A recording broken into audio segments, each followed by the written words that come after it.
aqui nós estamos. Eu acho que agora é o pastor Lucas. Cadê o pastor Lucas? Olha, pastor! Rapaz, tudo bom? Tranquilo, mano? Tudo bem, graças a Deus. Tá calor aí? Você tá aí de camiseta? E o clima muda muito rápido. Muito calor. Pela primeira vez essa semana, nós fomos sair, bateu frio. Nós começando a colocar jaqueta, tá começando a bater frio aqui, por incrível que pareça. Não é tão frio assim no outono, antes do outono, mas aqui está. Muito bem, pastor. Nós temos o senhor aqui, o senhor tem um tempo aí até razoável, e o profeta não pode estar aqui, o pastor não pode estar aqui. Vou fazer uma oração sobre o senhor, vou cair fora. Obrigado, Pai, por trazer aqui para nós o pastor Lucas agora, Senhor, que agora o Senhor venha derramar sobre ele os seus sentimentos, o teu amor, o teu carinho, a tua paz, e os teus mistérios, Senhor, que o Senhor tem usado aqui, o pastor Lucas, um pastor, um general, Senhor, um general que foi treinado a vida dele toda, Senhor, para falar através, eu já sempre falei isso para ele, através de falar para estádios, né? Eu ouvi uma mensagem aqui que o senhor falou, né, que nós estamos no treinamento, eu não sei se eu traduzi essa mensagem ainda, no trabalho que nós fazemos, o senhor ensina como vai ser, o nosso trabalho no teu reino até no futuro. É que nós temos aqui, o senhor tem trazido aqui para essa igreja o pastor Lucas, um profissional, um professor, que nos ensina de maneira educativa os teus reinos, os teus mistérios, um verdadeiro general aqui para nós, um privilégio para todos nós. Deus derramar sobre ele, então, os teus conhecimentos, que a tua mão direita seja a cabeça dele, e ele venha falar os teus mistérios agora para os teus filhos aqui ao redor do mundo, aqueles que estão ouvindo, Senhor. Muito obrigado, Senhor, muito obrigado por trazer aqui para nós, então, esse dia de hoje, o pastor Lucas. Em nome de Jesus, agradecemos pela tua presença aqui, Senhor, e pela tua bênção sobre o pastor, e sobre a filha dele, a Leide, sobre a casa dele, e em tudo que ele fizer, seja muito bem abençoado. Em nome de Jesus, amém, amém e amém. Amém. Glória a Deus. A paz do Senhor Jesus, irmãos, para todos, tudo bom? Então, hoje vamos aqui fazer um levantamento aqui do que nós já temos aprendido através da palavra de Deus, né? Nós sabemos que a coisa mais importante nesses últimos tempos não é saber as profecias ou saber sobre datas, né? É estar com o coração purificado, transformado.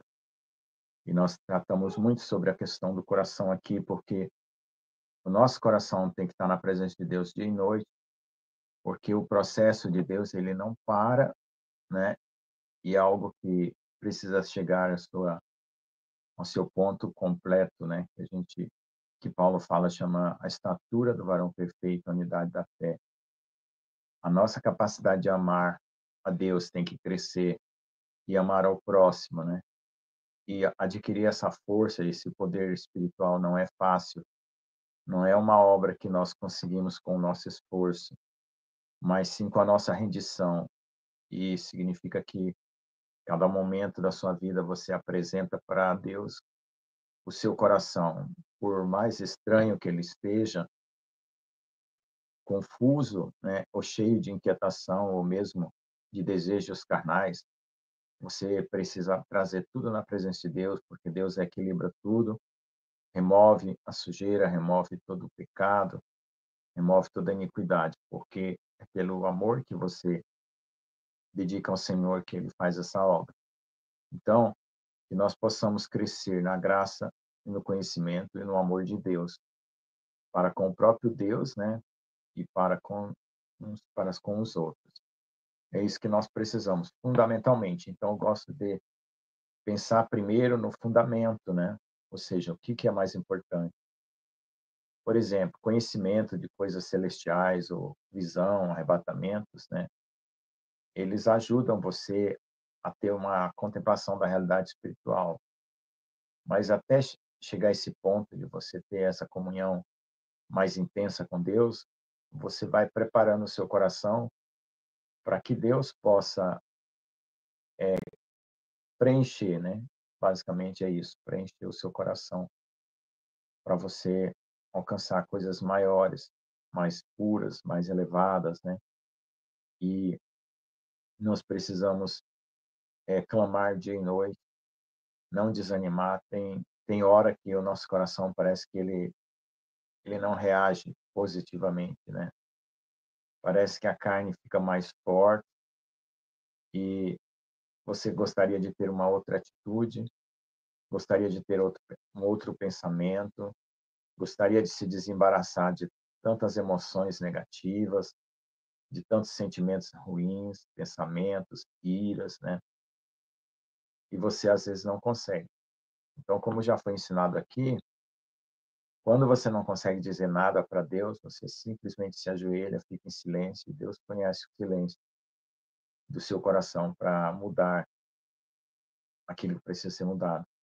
E cada etapa que a gente vive, a gente ganha um, um novo degrau. Aquilo que já ficou para trás já não volta mais, mas tem outros processos que vão aparecendo no nosso coração. E normalmente a nossa mente não entende esses processos, porque coisas do coração, elas têm uma outra lógica, vamos dizer assim, não cabe no raciocínio humano, né? E principalmente as coisas espirituais, as coisas do céu, são profundas. Então, é um rio que a gente tem que continuar mergulhando, né? E como a gente tem que viver a nossa vida diária, a gente tem que fazer as coisas que a gente já tem como obrigação, vamos dizer assim, como coisas para poder a gente sobreviver, trabalho, família. A gente sabe que a gente tem que fazer isso sem perder a comunhão com Deus, sem perder o foco. E a gente sabe também que as pessoas precisam viver pela palavra, né? A palavra de Deus, ela tem que fazer parte do seu conteúdo. Ela tem que estruturar a sua mente, seu coração, e não ser uma coisa como fosse um rótulo, né? Esse testemunho que a irmã Julinha contou aí sobre esse julgamento, o que que acontece? Deus, ele não pode estar apenas na sua boca, nas suas palavras, você falando palavras bonitas, tem que estar no seu coração intimamente. Então, você precisa buscá-lo na sua intimidade, parar aquele momento que Deus permite um conflito muito grande, angústia muito grande, você ali para e vai conversar com Deus sobre aquele grande conflito, sobre aquela angústia, para que Deus mude aquela situação. E a alegria, ela brota, né? A alegria, ela brota depois que você passa para Deus qualquer problema que você tem. O importante é que você faça isso pelo menos uma vez. Por quê? Porque depois que você fizer a primeira vez, você vai perceber que Deus realmente trata as coisas. E quando surgir a segunda e a terceira vez, você já vai de volta para Deus, ver que Deus também trata. E ali você já não perde mais aquela sequência. Você vai adquirindo confiança, porque você, sempre que tem algum problema, você recorre ao Senhor. E nós precisamos ser trabalhados, tratados, né, como vaso, como fala, né, vaso da mão do leite. Porque a gente não pode deixar a rebeldia entrar no nosso coração. O inimigo, ele lança muitas setas de medo, de culpa, de acusação. Mas quando você percebe que aquilo está acontecendo, o segredo é você perceber, né? Você não aceitar. Quando você percebe, você já se põe de joelho. Não fica esperando, né, alguma coisa melhorar, porque tudo que pode melhorar vem do Senhor. Então, ao momento que você está ali, aquela sua luta, você já busca o Senhor imediatamente, entendeu? Então, vamos aqui agora ler sobre o profeta Daniel, para que nós estejamos firmes, né, sobre as coisas que virão. Ultimamente, né, a gente tem parado de falar mais assim sobre como tratar o coração, porque já foi ensinado tanta coisa aqui, né? E agora a gente está alertando para que as pessoas não fiquem confundidas, né, envergonhadas com a sua própria vida em relação à volta do Senhor, né? E também se prepare para o que está por vir. existe uma preocupação muito grande agora, né, com calendários, datas, né. Eu mesmo também fiz alguns cálculos e usando profetas, na verdade, né, pegando um profeta daqui, comparando com outro, porque para mim tem que ter pelo menos 2, 3 profetas que concordam com a mesma profecia e que eles não têm contato um com o outro, para eu poder ter uma segurança de que aquela profecia vem de Deus. E o pastor João também faz isso, né, ele coloca aí no canal coisas que Deus vai dirigindo ele para dar para nós, então muitas coisas, até mesmo da própria boca do pastor João, que ele tem falado para nós, eu tenho ouvido em outros profetas, né, confirmando pessoas que não conhecem o pastor João, que o pastor João conhece também, confirmando certas coisas, né. Isso é muito bom, porque isso dá uma segurança. Mas a questão é assim, Deus ele quer que todos nós cheguemos a um ponto, e nesse ponto que a gente chega, as coisas acontecem. Por exemplo, se você marcar um café na sua casa, e falar assim: "Ó, irmão, vou oferecer um café lá em casa e nós vamos orar a Deus". Aí vamos supor, você chama um irmão, outro irmão, outro irmão, outro irmão, e todo mundo vem. Então o que que você está criando ali? Um evento, né. Com qual motivo? Buscar a Deus, né. O café é uma desculpa, né, para as pessoas ir lá na sua casa, né. Porque às vezes você fala assim: "Ah, venha na minha casa orar", e a pessoa não vem, né. Você fala assim: "Não, vou dar um café", a pessoa aparece. Então o que vai acontecer ali? Como que é que funciona? Quando as pessoas se reúnem e algumas pessoas ali estão com um propósito sincero de buscar a Deus, Deus cria aquele evento naquela hora espiritual. E aquelas pessoas que às vezes vieram assim, sem muito interesse espiritual, vão ser confrontadas e Deus vai fazer obras de libertação, vai trazer um quebrantamento, entende? Então, esses eventos, eles já aconteceram em muito tempo na igreja, né, reuniões, tal.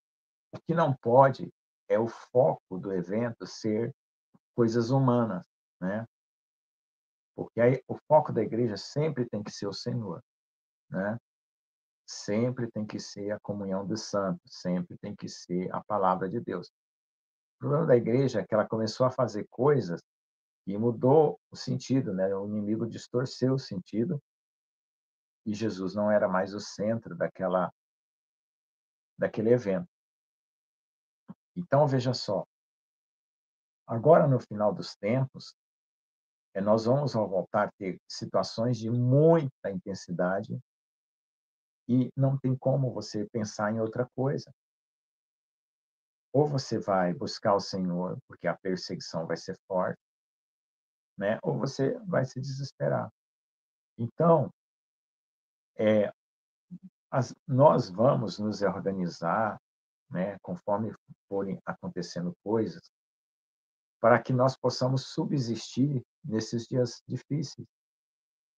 E vamos esperar graça e misericórdia para cada etapa, porque cada etapa que a gente vai viver vai chegar a um extremo, uma dificuldade que não tem solução. Aí Deus vai fazer um milagre, coloca você no outro patamar.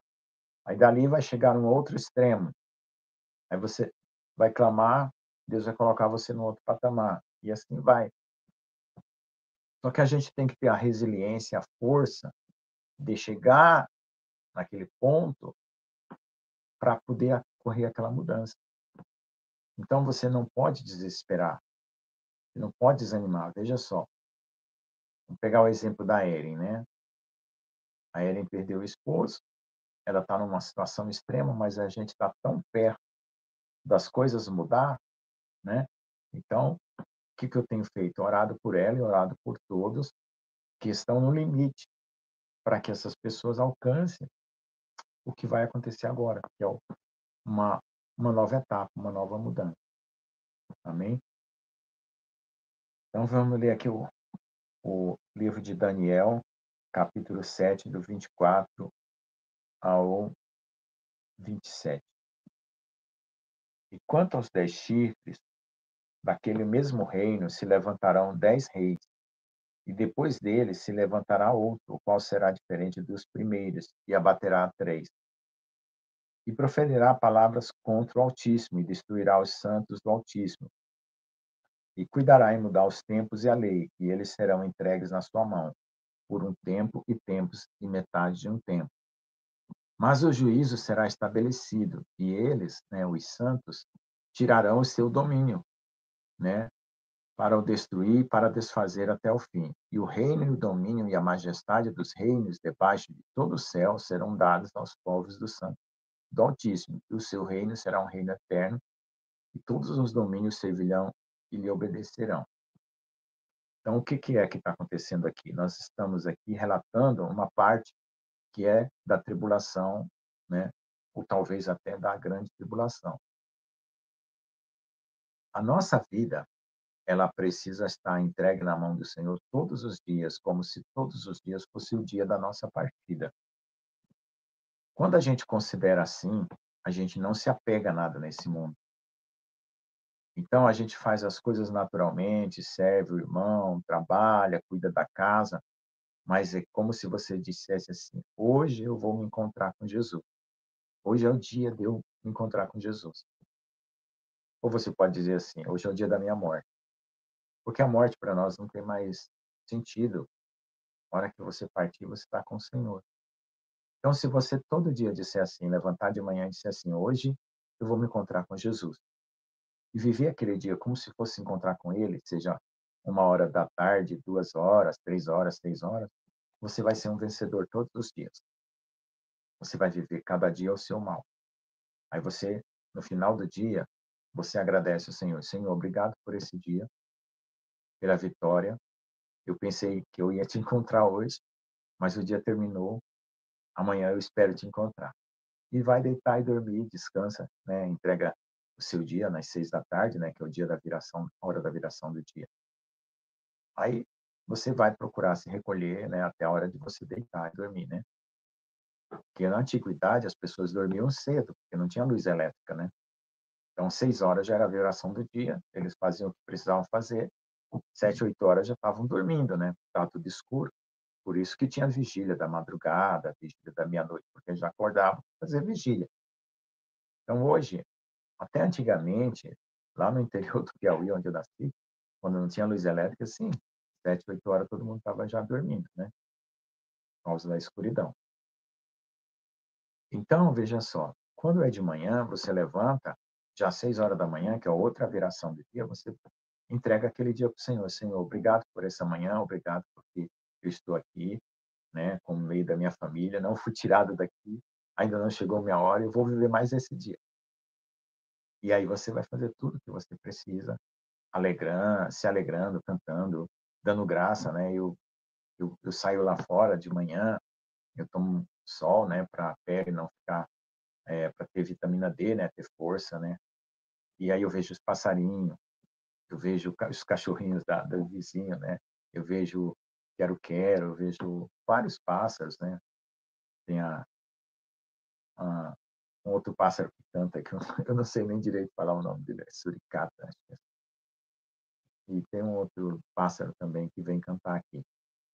Então é tudo uma linguagem da natureza que faz parte do seu dia. É como um quadro, né, que tem uma pintura, né, que vai ali completando o seu dia, né. Aí essa hora que eu já levantei lá fora, eu já fiz o café, né, porque sou eu que levanto de manhã e faço café, né, organizo alguma coisa, eu vou lá e depois venho para orar, buscar Deus, ler a Bíblia. Aí quando eu tenho trabalho, eu levanto 5h30 da manhã, porque eu tenho que sair, pegar a estrada, eu vou de manhã e volto, né. Normalmente eu volto às 5 da tarde. E eu descobri que quando eu estou dirigindo, a melhor hora para mim falar em línguas é orar, né. Enquanto eu estou na estrada, eu nem sinto a viagem, né, 1h30, 2 horas até Ponta Grossa, pegando a estrada de terra, depois o asfalto. E ali eu vou orando em línguas, e Deus abençoa meu dia. A primeira vez que eu fiz isso, eu fiquei, assim, estonteado, porque foi tanta bênção naquele dia, tanta bênção, tudo que eu fiz deu certo. Trabalhei no computador, não travou, tudo prosperou. Eu consegui pregar o evangelho para bastante gente.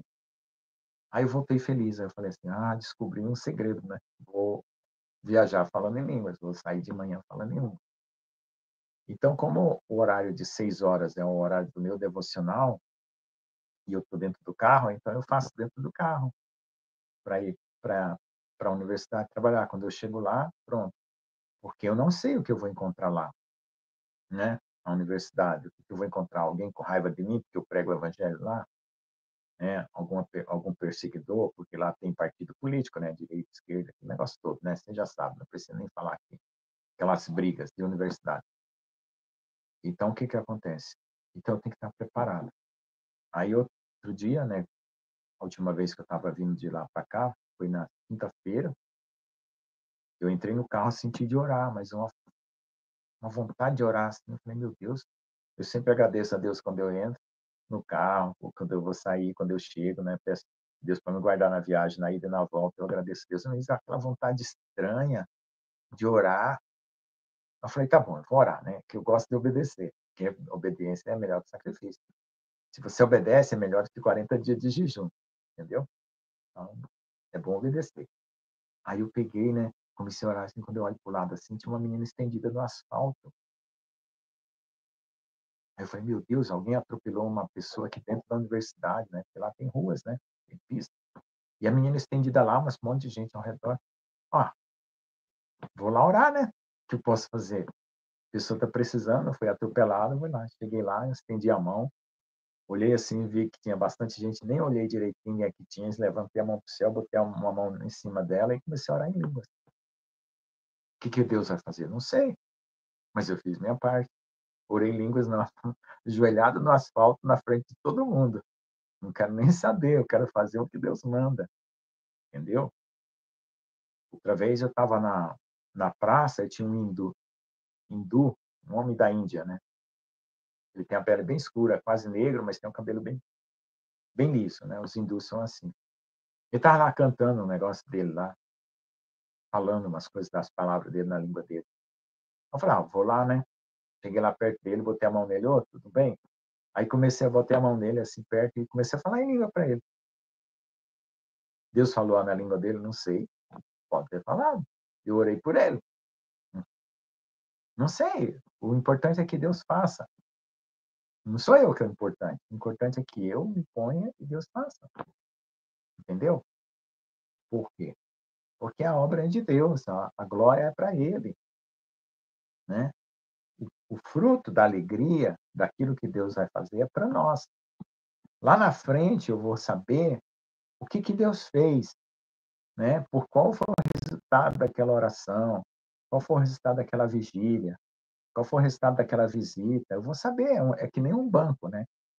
O que você faz com o banco? Você vai lá e deposita um dinheiro na poupança? Você gasta o dinheiro no outro dia? Não, você está com dinheiro, você deposita para você gastar mais tarde. Isso é uma poupança espiritual, né? Você fazer alguma coisa, você não está entendendo o que está acontecendo, não importa. O importante é obedecer. É de Deus, é para fazer, vamos fazer.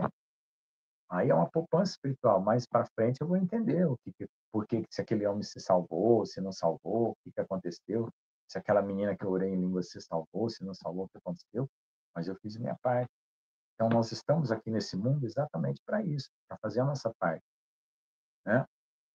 E quando eu chegar esse tempo aqui, né, onde vai haver o pacto de paz de 7 anos, que o anticristo vai estabelecer uma nova norma para o mundo, as pessoas têm que ter coragem de fazer o que Deus manda e não o que os homens mandam, para poder se separar desse mundo. Porque se você tiver medo e falar assim, ah, não, eu estou com medo de passar fome, eu estou com medo de não poder comprar e vender, eu estou com medo da marca da besta, eu estou com medo disso, daquilo, medo não vai te ajudar em nada, é fé. Então você vai falar assim, não, eu vou fazer o que Deus manda. Se eu tiver que sair do meio da cidade, eu vou sair. Eu vou procurar irmãos que queiram também servir a Deus mesmo nessa situação difícil, né? E eu vou procurar fazer o que Deus me orientar a fazer. Se for para organizar um grupo, organizar um lugar para esconder o povo de Deus.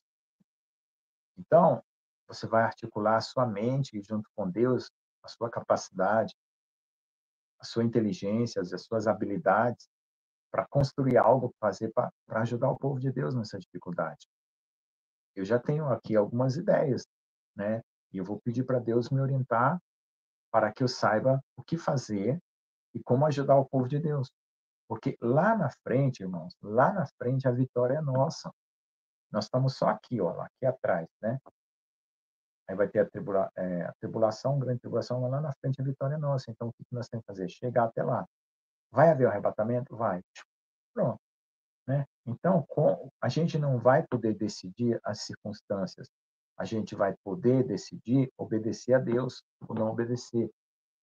Então, ele está falando aqui, ó, cuidará em mudar os tempos e a lei.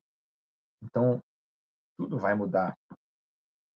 Mas ele também vai falar blasfêmias. Então, você tem que prestar atenção quando é que o inimigo está falando blasfêmias contra Deus, para você se afastar.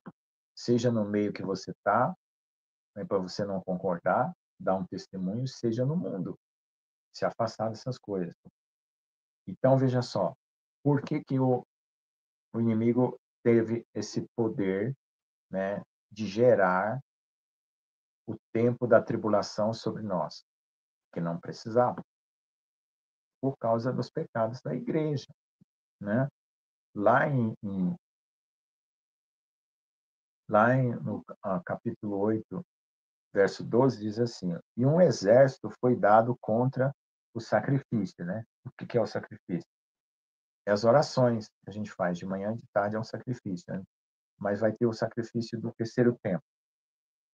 Por causa da transgressão, e lançou a verdade por terra, o fez e prosperou. Então, a única razão pela qual o inimigo ganha terreno é por causa do nosso pecado.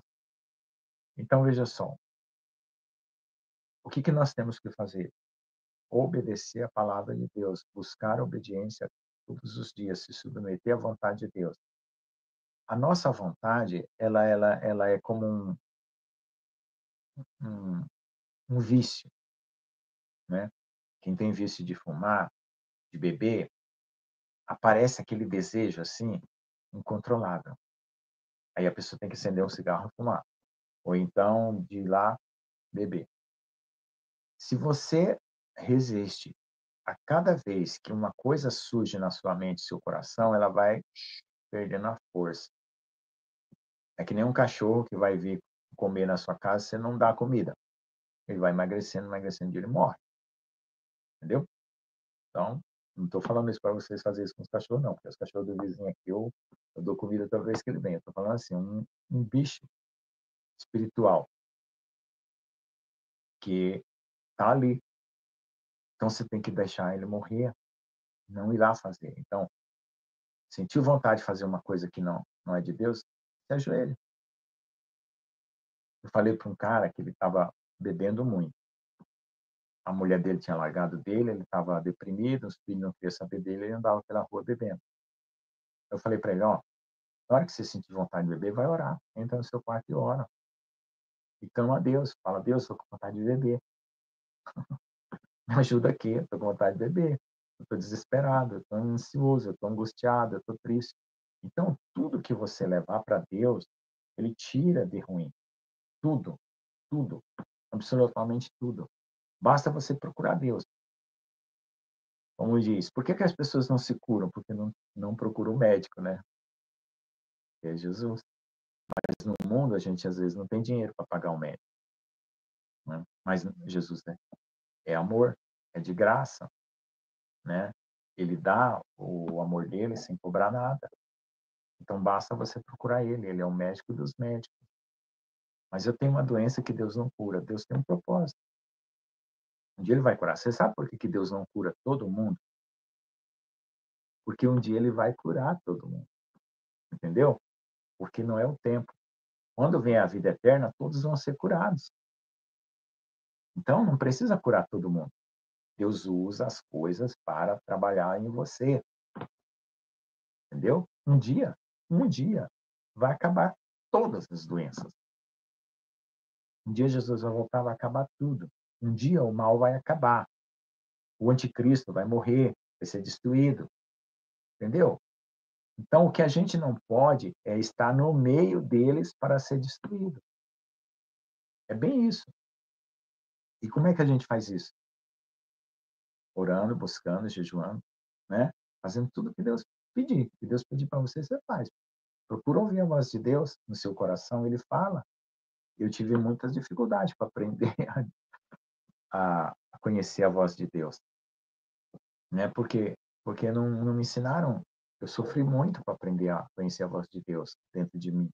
Quando eu era garoto, eu tinha uma voz de Deus já dentro de mim, depois que eu descobri, eu fui prestar atenção que eu já tinha. Porque quando eu ia fazer uma coisa, vinha um conselho, a voz de Deus é como um conselho, assim, suave dentro do seu coração. Não faça isso, isso não vai dar certo. Bem assim, uma voz bem clara, calminha assim, não faça isso, isso não vai dar certo. Pronto, entendeu? Tá ali a voz de Deus com você. Aí você pode até conversar com ela, ó Senhor, então o que que eu posso fazer? O que que vai dar certo, então? Me mostra a saída, entendeu? Ah, aí você espera, porque o que vai dar certo, às vezes, não está ali naquela hora, entendeu? Então, nesse tempo de tribulação, as pessoas vão ter que todo dia, vamos dizer assim, Senhor, hoje eu vou me encontrar contigo. Vão viver aquele dia, vão perguntar para o Senhor o que que ele precisa, o que que a gente precisa fazer e vão se movimentar somente pela voz de Deus, para que o inimigo não ganhe território, não venha destruir, entendeu? Então, cada etapa da nossa vida, a gente tem um aprendizado. E nesse tempo, né, que se aproxima agora, a comunhão com Deus, conhecer a Deus intimamente, é a coisa mais importante de tudo. Amém? Amém, amado. Mensagem gostosa. Daqui a pouco você fala que você é gostoso, aí não dá certo. Não. Eu gostei aqui, eu gostaria de agradecer ao Senhor. Você falou, obedecer é melhor do que 40 dias de jejum. Eu fiquei tão feliz quando eu vi isso. Não precisa fazer jejum, basta Rapaz, obedecer. eu tenho um problema danado com jejum, a minha idade, minha aquela coisa. Mas tá bonitinho, ó. Eu já fui melhor no jejum, mas. Ó, quando eu faço jejum de 3 dias, inflama todo o céu da boca, meus dentes começam a inchar, assim, ó, tudo, tudo, tudo. Uma vez só, quando eu vim do Brasil para cá, estava sozinho, minha família ficou no Brasil, fiquei na casa de um amigo meu, eu fiz jejum de 3 dias, foi horrível, horrível, 3 dias, nunca mais. Mas eu já fui melhor quando era mais novo, né? Estou nessa caminhada de 40 anos, era mais novo, fazia um... Agora, com 64 anos e mais essas coisas, é complicado, mesmo menos meio período. É Então, eu fiquei feliz, você falou de obedecer, né? Fiquei feliz. Achei interessante você falar um negócio que há muito foco em profecia, né? E quando eu comecei essa caminhada aqui, eu falei aqui, já falei, os irmãos já sabem, né? Quando começou o canal aqui, o Senhor falou isso, eu nunca esqueci, que há aqueles que conhecem tudo, as profecias, as coisas que vão acontecer, eles vão ser deixados para trás. Eu nunca esqueci isso, você vê que eu fiquei chocado, né? Como é que é? O que o senhor pode falar sobre isso aí, irmão? Porque é o seguinte, conhecimento não muda o seu coração, né? Você saber datas e não estar preparado, porque naquela parábola das 10 virgens, quando ele chega com as outras tolas, o que que ele fala? A tradução ali está errada.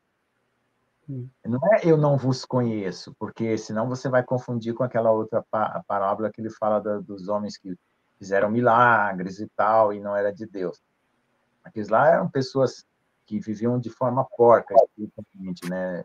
Queriam só um dinheiro, interesse, usavam o nome de Jesus. Quando ele fala para as virgens tolas, ele fala assim, eu não vos aprovo, eu não estou encontrando vocês pronta, porque era o coração não estava pronto. Elas eram virgens, eram de Deus e tudo, vão se salvar, mas teria que passar pelo processo. Eles não estão prontos. Sim. O que é pronto? É disposta? Porque assim, ó, o senhor é brasileiro, né? O senhor ainda tem as duas cidadanias. Uhum. O senhor se sente mais brasileiro ou americano? Vou ser honesto com o senhor. Eu não sei.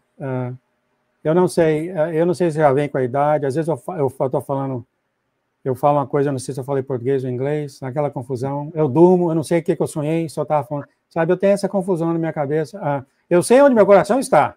Aí é fácil falar, né? Aí no Brasil, né? Isso eu sei, né? Então, é exatamente isso, ó.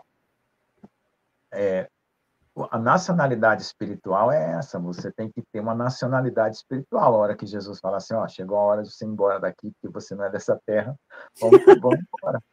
Entendeu? Vamos lá, pastor Lucas! Yeah, vamos lá, pastor Lucas! Não, porque, ó, o que acontece é que as pessoas pensam na morte, e você não precisa morrer para ir para o céu. Entendeu? A morte é uma coisa assim que a pessoa já criou um medo, né? Criou um medo. Por exemplo, toda pessoa que foi arrebatada morreu. Entendeu? Ele foi arrebatado, morreu, voltou, pegou a vida de volta, porque não terminou a caminhada. Quem teve uma EQM morreu e voltou. Então, a morte não é mais o grande problema nosso. Nem o pecado, né? Nem o pecado não é mais o grande problema. Porque toda noite o senhor morre, pastor João. O senhor não dorme? Toda hora. Morro com Jesus. Toda noite eu morro, porque eu vou dormir. A morte é como quando você vai dormir, né? Dizem, eu acho que Jesus já falou isso uma vez. Vocês falam da morte no Brasil, de morrer para o céu, falando no céu todo mundo vive. Quem morre é aí, não é na terra, não é no céu, não. Então, dizem que a viúva é a que fica viva, né? Amém, amado. Não acredito, passou 35 minutos. Nossa, passa rápido demais. Eu acho que ninguém fez pergunta ainda, só a Maria do Carmo falou que ela ficou 3 dias e não teve fome nenhuma. Graças a Deus, olha só. Amém. Tá com o corpo bem forte. Tá bom, né? O senhor faz oração, amado, para os irmãos ao lado do mundo, por favor? Amém. Ó Senhor Deus, amado Pai, Criador dos céus e da terra, obrigado, Senhor, por esse dia maravilhoso, por essa palavra, por todos os ensinamentos, por tudo, Senhor, que o Senhor está nos mostrando, nos acrescentando. Que o nosso coração tenha essa nacionalidade espiritual, Senhor. Como alguém que tem um passaporte, como o pastor João, que tem 2 passaportes, um brasileiro e um americano. Deus, que a gente não tenha nenhum apego nessa terra, nenhum, porque tem uma cidade celestial, já tem uma casa celestial para nós, já tem um bairro celestial para nós morar, já tem amigos celestiais lá nos esperando. Por favor, Pai, nos dê essa confiança de que nós não somos daqui e que esse mundo tudo passa e quando o Senhor vier, estabelecerá o reino no céu e também na terra, porque está vindo o Senhor para reinar na terra. Mas também haverá aqueles que morarão no céu e os que morarão na terra. O Senhor é quem sabe qual é o galardão que cada um tem, mas que não sejamos mais como pessoas desse mundo, porque esse mundo já deu o último suspiro, vamos dizer assim. Já não tem mais nada aqui de interessante, mas apenas o cumprimento da tua palavra. Nos prepara para estarmos firmes e fortes dentro desse cumprimento, porque agora estamos bem na iminência de todas as coisas que se desenrolarem de uma forma bem rápida, em nome de Jesus. Amém. Amém, amém, amém. Fez uma oração sobre o Senhor. Muito obrigado, Pai, por ter trazido aqui os seus mistérios na boca do pastor Lucas. Pedimos agora que o Senhor abençoasse a casa dele, a Alessa e toda a família dele, Pai. Tudo que ele andar, ele seja muito abençoado em todas as orações, em todas as coisas que ele, a Alessa e a família dele fizer, Pai. Em nome de Jesus, muito obrigado, Senhor. Em nome de Jesus. Amém, amém, amém. Tchau, querido. Tchau.